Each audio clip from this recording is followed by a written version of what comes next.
Hi,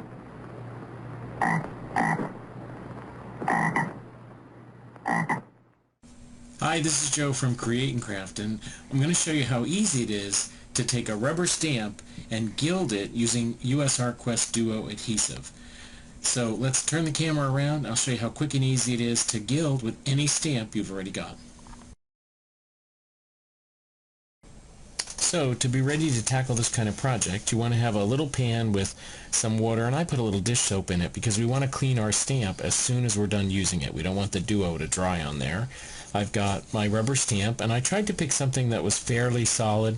You can see some of the detail, of course, some of those holes we're going to see, but something with too much detail I don't think gilds quite as well. I've got USArtQuest Duo Adhesive, and the cool thing about Duo Adhesive is when it's dry, it's tacky, so that's what's going to hold our gilding. And then USArtQuest Gildenglitz, I like to take mine and store it in a wipes container, and you can see it all in there. This is one of the ones of reds and shades of gold, so we're going to use that for our frog, and then the little burnishing brush. So, easy project to do. We're going to take a makeup applicator and apply some Duo adhesive to it, and what you're really doing here is basically making a little custom ink pad, a stamp pad, except we're using Duo adhesive. So I'm going to get that nice and juicy, and we're all done. And now apply that to our rubber stamp, and you can see it goes on white, and the rule here is when it's white it's not right, when it's clear it adheres. So we get the frog nicely coated, and we're going to stamp, lift, and I'm going to put it right in the water, and I like to give mine a little scrub just to be sure that it's clean. I'll leave it sit there just till we're done, and you can see it's stamped white, and it's just starting to dry now, so it'll turn clear, and you might be able to see that when the light catches it. There's just a couple little spots of white left, so it does dry pretty quickly, and I can speed up that drying process if I wave it a little bit.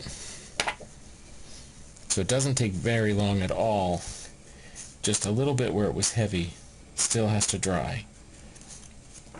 So I'll shake it a bit more. Now for the Gildenglitz, you know, this is tissue paper thin. You really don't want to do this under a ceiling fan or where you've got a strong breeze, because you'll end up with quite a mess. It'll just blow everywhere. It seems to me to be even thinner than tissue paper. It's kind of amazing. Now sometimes I'll just take my project and put it face down right in my container. In this case though, I'll just apply some Gildenglitz by hand. And it's okay to put it on kind of heavy.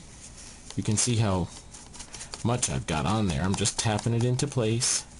It's going to stick wherever that Duo adhesive is, because that Duo adhesive dries tacky. Remember, when it's white, it's not right. When it's clear, it adheres. So very thick, we don't see our frog at all. Then I'm going to use the burnishing brush, and you can be pretty aggressive. You can start to see there's our frog starting to come out. I like to burnish right over my container as much as possible so that I don't lose any of the gilding, because all those little crumbs will stick to the next project I have.